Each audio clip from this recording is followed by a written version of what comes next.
Hey, Pause YouTube, 6ftHax here. Happy you guys today. Another Wi-Fi battle, and this was against one of my followers on Twitter. I don't remember what his Twitter handle was, but if you see this, my man's, leave a comment down below and I'll make sure to add it in the description.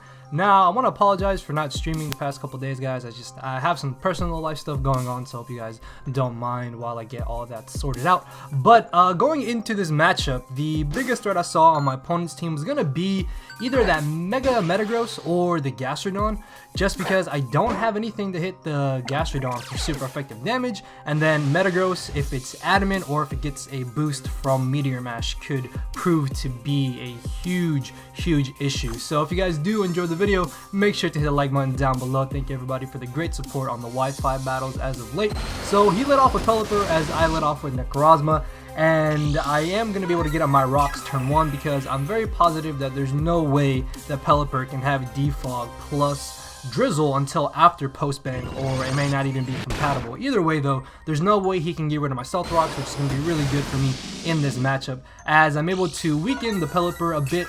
He is going to be able to potentially 3 or 4 hit KO me depending on rolls, and honestly the main idea that I wanted to do here was just kind of weaken Pelipper to the point where I could make it useless for him. So expecting him to want to go for a Roost after I went for my next Psychic, I'm actually going to go for the Thunder Wave here as he makes an aggressive switch into his Greninja, which is absolutely great for me because now with Greninja being paralyzed, it's not going to be as big of an issue. But now I have to deal with the Greninja in the rain, which could potentially be Specs. So I'm going to switch out into the only Mon that I really have to take a hit from this, which is my Mandibuzz, as he unfortunately misses the Hydro Pump, and then the following turn I'm going to be able to outspeed him, knock off his Life Orb, so if he does hit me this turn, then I'm not going to be taking as much damage as I would be, but he gets fully paralyzed, which does suck for him because the bad luck is going to continue a little bit here as I then get a crit with the knockoff, and I don't think that crit actually mattered, but still he missed,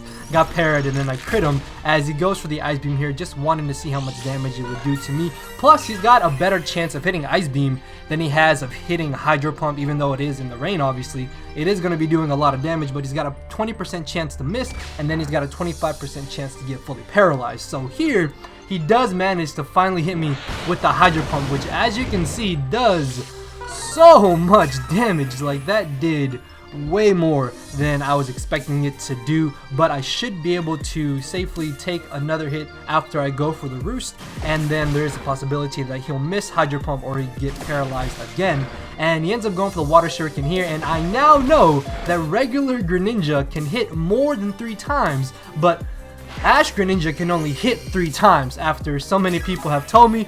I'm pretty sure that that is what it is now. So if he had got 5 hits there with the Water Shuriken, he would have been able to knock out my Mandibuzz, making the Metagross an even bigger threat because my only real switch into a non-boosted Metagross is my Mandibuzz here. So I'm going to take this chance to go for one more Roost because, like I said, Mandibuzz is my only switch in to the Mega Metagross, and that is if I'm at full HP. So predicting this, he's going to switch out into his Azumarill, which obviously I am completely terrified of because if he is Z Belly Drum, or if he's just a Belly Drum variant in general, this could be a bit problematic. So I'm going to go straight for the U-turn into my Magnezone, which avoids the Play Rough, but honestly that miss doesn't matter at all, as you'll see later in this match. So here, expecting him to switch out into the Gastrodon, I'm actually going to double switch into my Mandibuzz in hopes to be able to knock off the leftovers on the Gastrodon, but he actually decides to sack off his Greninja, which is really good for me because now I'm going to be able to knock him out here with the U-turn.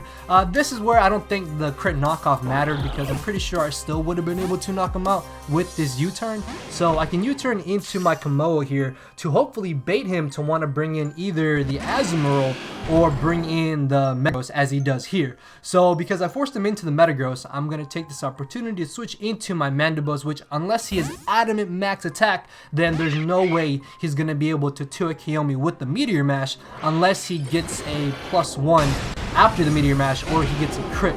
So as you're going to see here from this damage, he does turn out to be jolly because it doesn't even do 50% to me, which is really good, and I am a specially defensive Mandibuzz as opposed to a physically defensive Mandibuzz.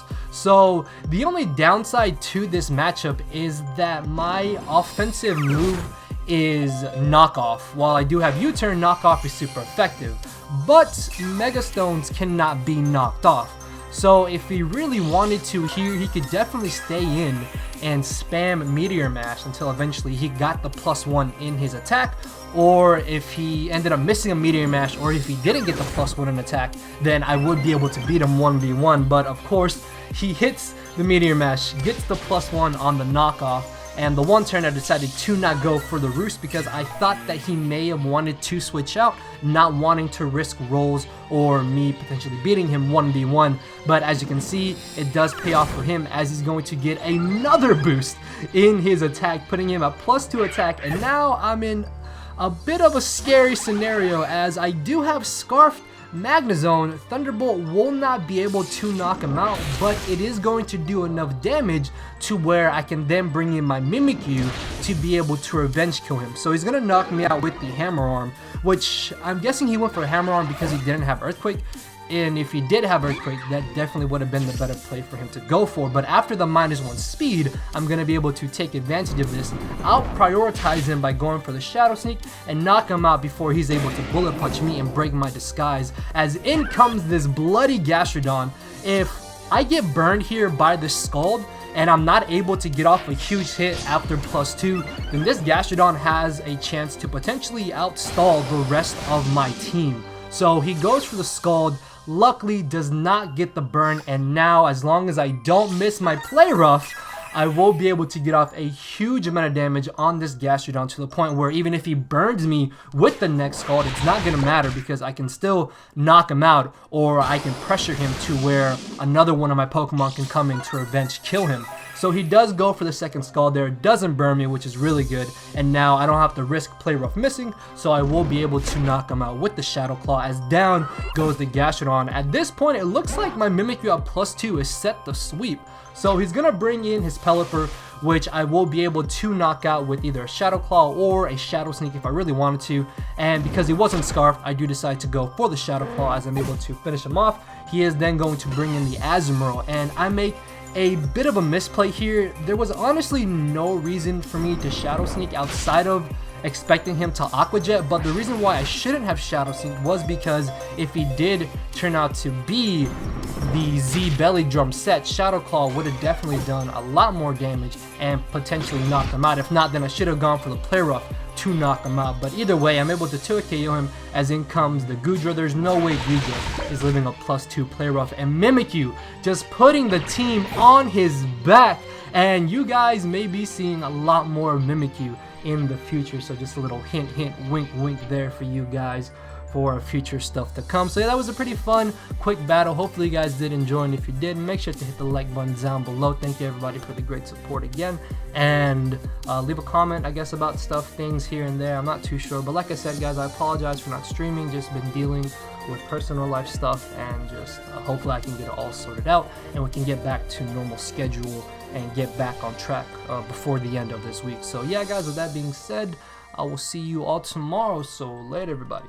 Cause my brain and heart are both tied in a knot, and this hinders me from crying a lot. This causing me to show no emotion. But when I said I cared, I wasn't joking. But I guess it's too late for me to become broken. For now, I'm living with no more pain, tears, or hoping. I'm just coasting. Yeah, I said I'm coasting. No more pain, tears, and hoping. For real.